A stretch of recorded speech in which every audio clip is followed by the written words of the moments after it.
You're listening to the Wear Wag Repeat Podcast, the only show 100% dedicated to supporting women in all areas of the pet industry.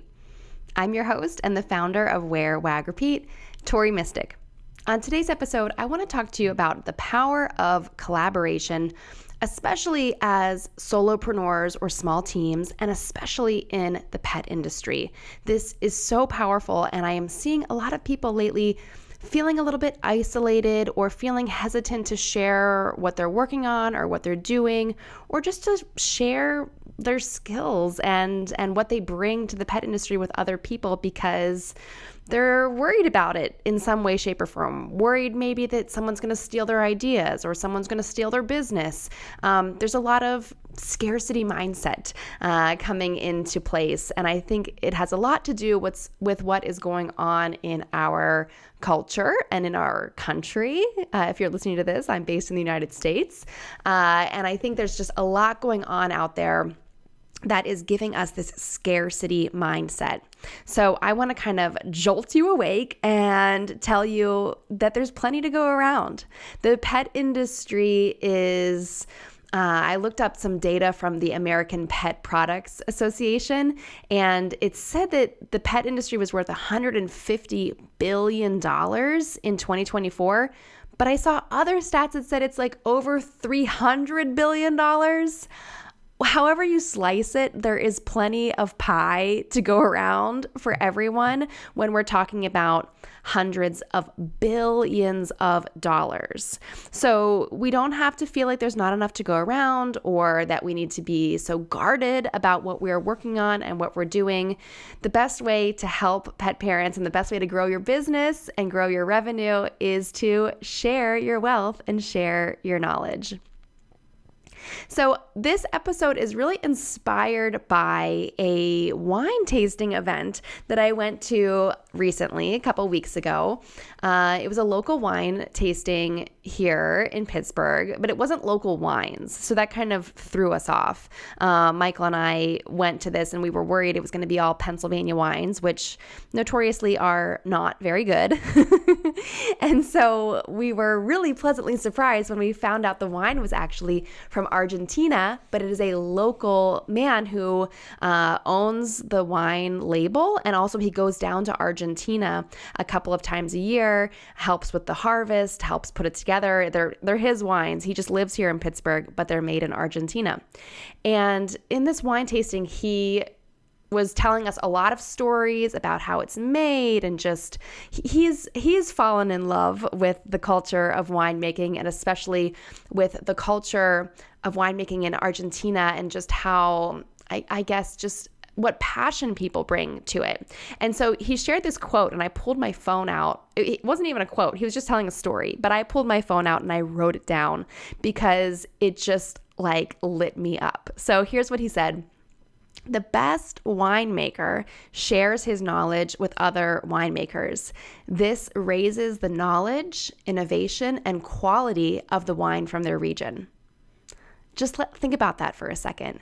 Sharing your knowledge with others raises the bar for everyone. It makes everything a better quality, and it also is going to help you be known as the expert. So this guy who's the best winemaker in Argentina, he's become that way, and people know him as that because he generously shares what he knows about making wine with others. And they're like, wow, this guy really knows what he's talking about. He's the best winemaker in Argentina.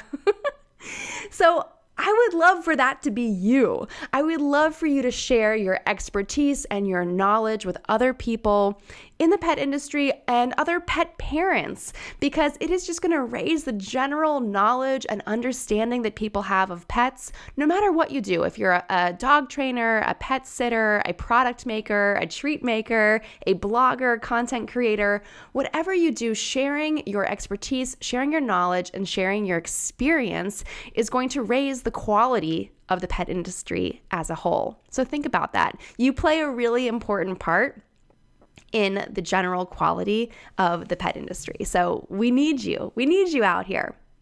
So I want to share with you a couple of practical ways where you could share your knowledge. But first, I also looked up some little stats and figures about the benefits of collaboration over competition. This is a big belief and a big value for me.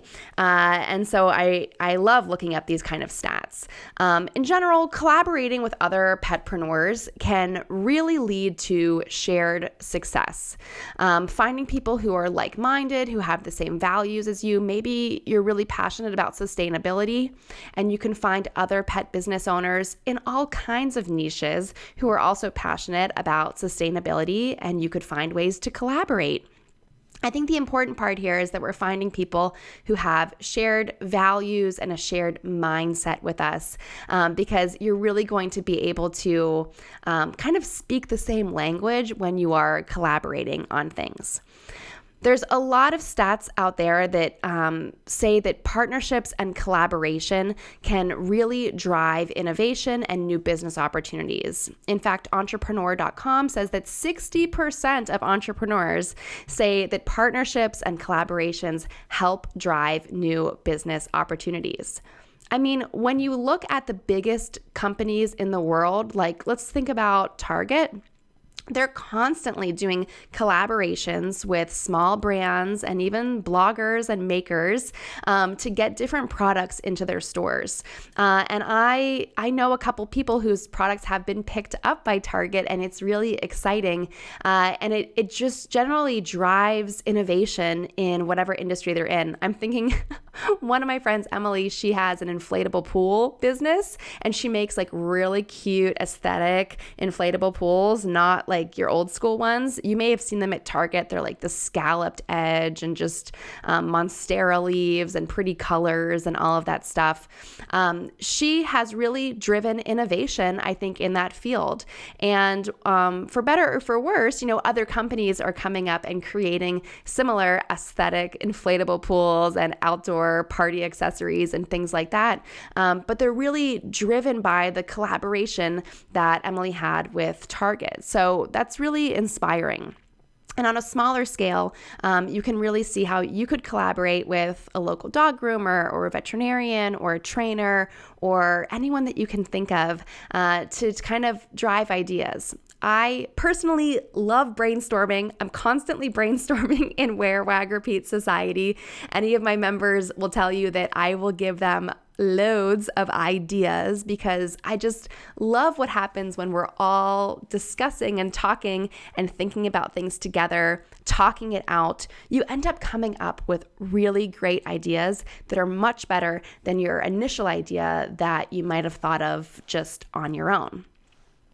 There's also the opportunity to expand your network. So there's a huge advantage in pooling your resources, which might be budget, it might be your follower base.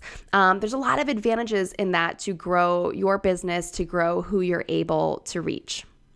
So hopefully you're sold on the idea of collaborating and not necessarily looking at people as competition, but looking to other pet pros as someone that you could work together with to kind of raise the general consciousness of pets in our country. I think that this would be something that's really beneficial to all pet parents and all petpreneurs. So here are a few practical ways that you really could go out there and share your knowledge. So 1, you could host some kind of a workshop in person or an online webinar. I love doing these kinds of things because they really do establish you as an expert. And I love seeing when people collaborate on these, because doing a webinar by yourself, like I'm comfortable talking to camera, talking by myself all the time, but not everyone is like that, especially in the pet industry, right? So collaborating with someone else, it's a lot easier to do a webinar if there's 2 of you talking to each other, kind of interviewing each other. So think about what kind of expertise you could share, and it could be all kinds of things. I recently saw 2 pet pros collaborate on a webinar about hurricane safety, and I think it was the dog father of Harlem, and it might have been Lashonda. I cannot remember who it was with. I think so, because I think she's based in Florida. Lashonda Geffrard from Black Pet Business Network. I think it was her that collaborated with the Dog Father of Harlem, and they did this hurricane safety for pets webinar together because she's in Florida, but he's in New York, and we've had so much crazy weather all up and down the East Coast all the time. I was going to say lately, but all the time. And so this was a really great way for them to reach each other's audiences. She could kind of share her expertise as a Floridian who deals with hurricanes and stuff like that all the time, and he could share his expertise as a dog groomer and just a pet expert, and they were able to reach a lot of people by collaborating together. So it doesn't necessarily have to be something business related. It could be pet care related, and there's a lot of ways that you could collaborate with other businesses on something like that. You could also create some valuable content together. I'm always talking about long form evergreen content. So you could collaborate with others on blog posts or videos that talk about, whatever your expertise or specialty is, whatever problem you are solving for pet parents or pet pros.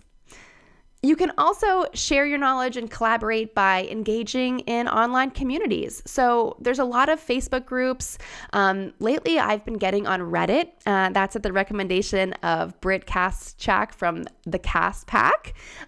Britt works with Blog Pause, and she has said that interacting and engaging on Reddit has actually driven a lot of traffic to her blog. So that's an interesting tactic, but it also is just really gratifying to give people advice on there when you are an expert in what you're doing. So I'll go on and look for canine enrichment related things, or pet business related things, or Labrador related things, and I'll share some advice with people. And it's so wonderful to see when my advice can genuinely really help someone. And I think it does it raises the general quality of the pet industry when we can be out there giving really good advice. God knows there's a lot of people out there giving very bad advice. So it's important that we're out there sharing the good advice so that we can kind of drown out the cuckoo, crazy advice. Another way that you can collaborate and grow your network and help other people collaborate with others is mentoring. So maybe there's someone who is coming up in your field who's in a different market, so they're not going to be a competitor for you, and you could help mentor them in how you got started. This is a really great way, again, to just raise the general quality and innovation in the pet industry. If someone is just starting out with, for example, their pet sitting business, and you've been pet sitting for 10 years, you could share a lot of advice with them. They would help make their business better quality, help them serve their customers better, and provide better care to the pets that they are caring for.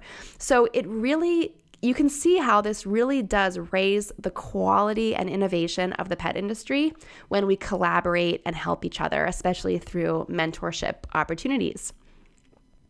And then finally, I want to share with you that I found a study that 13%, and I would guess it's maybe even higher than this, but according to this one study, 13% of solopreneurs reported feeling very isolated in their work. And if this is you, it really is beneficial to join communities and collaborative spaces where you can find other like-minded people. I know even for me, I am a part of a lot of communities. I've been part of mastermind groups. Of course, I have Wear Wag Repeat Society and my amazing petpreneurs in there. But in my day-to-day life, my family, my friends in person, my boyfriend, a lot of them do not understand what it is that I do for a living. So it can be kind of isolating. I want to go off and on a tangent about, search engine optimization, or talking about my YouTube strategy, or talking about how many views my latest reel got. And I am always just met with like, blink, blink. Like, people just stare at me like, what are you even talking about, girl? So it really is important to be a part of communities of other like-minded people who get what it is that you're talking about. Community is so important. I'm super into like the blue zone documentaries and studying the blue zones. These are the areas around the world where people live to be over 100 pretty frequently. And one of the common things about the blue zones, in addition to like diet, walking, but one of the most important things about the blue zones is community. So we know that it is important for our health, not just mentally, but physically. And of course, it's all tied together. It's so important to your health and well-being to be a part of a community that really accepts and welcomes you and gets what it is that you're passionate about. So, if you are interested, if you're looking for that community, of course, I have Wear Wag Repeat Society. We are in year 5 of this membership, and I've helped hundreds of petpreneurs over the past 4+ years grow their businesses online with digital marketing. But I do hear from people like Beth Lambert at Fuzzy Face Media. She says that the community and getting on our calls every month is really the highlight, and that it's special and it lights her up and she loves it so much. I also love when I see members collaborating with each other. So I recently saw some posts between Beth and Alexandra talking about Alexandra's handmade dog accessories, and that was really cool to see. It really makes me so happy. It fills my heart when I see my members collaborating with each other and being friends outside of Wear Wag Repeat Society. I've also seen Sharon and Orzi have met up in person in Atlanta at one of Orzi's events that she does for Praline's Backyard. So if you're interested in joining and being a part of this community, learning about other collaboration opportunities, you can always join at wearwagrepeat.com/society. And right now I do have a 2-week trial offer. If you want to come and try it out risk-free, you'll get to do a welcome coffee chat with me where I can get to know you better and kind of point you in the right direction. And you can ask me a couple little questions. And then every single week we have Voxer office hours. So if you've never used the Voxer app, it's a free app where you can send text messages and you can also send voice notes. It's almost like a little walkie-talkie, and you can send me a voice note anytime during the week. It doesn't matter. It could be midnight. It could be 2 a.m. It could be 6 a.m. It could be anytime you want. It could also be a normal time. And you can ask me a question or just bounce an idea off of me. And then every single Thursday morning, I personally respond to all of my members' questions. And I love doing that. I just started that this year in 2025. And I feel like we've been able to get to know each other on such a deeper level through these Voxer chats. So it's really fun. If you're interested in joining, please join before our next implementation call. So that will be happening the first Wednesday of each month at 7 p.m. Eastern. It's a 90-minute call where we talk about what we're going to implement in our businesses this month. I give some lessons and point you towards some useful resources, and we all set our monthly to-dos. I write them down and I share them in our Facebook group to help everyone stay accountable. So if you really do want to collaborate, be a part of a community, and share your knowledge too, we would love to have you there in Wear Wag Repeat Society. So just to recap a couple of points here, collaboration over competition wins every single time. The pet industry is hundreds of billions of dollars, so there are plenty of pieces of that pie for all of us to have some. We don't need to be afraid that someone else is going to steal our business or steal our idea or do that reel that we were thinking of before we get around to it. Guys, there's plenty to go around. So let's collaborate, let's work together, because when we do this, it raises the knowledge, it raises the innovation, and it raises the quality of the pet industry, just like that expert winemaker that I was hearing about. Now, if you want to check out some other episodes about the value of collaboration and working with others, I have a couple recommendations for you. Check out episode 333. That is about the impact of networking and collaboration in an interview with Lashonda Geffrard from Black Pet Business Network. Also, you should listen to that episode because Lashonda's dog went into labor and gave birth to, I think, 8 puppies, maybe 5. I think it was 8 though. She gave birth to puppies like in the middle of recording. We had to finish recording later. So it's a fun episode. Episode 337. This one is about introverted pet pros and how you can actually be great at networking. And that is with a networking expert named Stacy Pong, who I met on a networking call. So it's really very full circle. And then the third episode I want to recommend to you is number 335. So these are kind of all right in a row. You should be able to find them. Just scroll back a little bit in your archives. And episode 335 is how to turn your emails into money-making connection machines with Liz Wilcox. I love Liz. Her email marketing membership is honestly the only way that I stay sane every week when I try to send out several different newsletters to my different segments of my email list. And Liz, in that episode, talks about email marketing, but she also really talks about collaboration. I'm always inspired by how she is sharing other people's stuff, other people's workshops and other people's courses and things in her emails. She's the collaboration queen. So I'm always inspired by what she's doing, and I hope that you will go check out those episodes as well. So I hope you enjoyed listening to this episode. I am trying something new today, which I recorded a video while I was recording, and I'm hoping that this uploads to YouTube, and hopefully you can come check it out on YouTube if you want to watch a video version. My dog Bert is sleeping behind me in the entire video, so you can kind of just see him lounging behind me. But thank you so much for listening. I will be back here next Wednesday with another fresh episode of the Wear Wag Repeat podcast. Have a great week.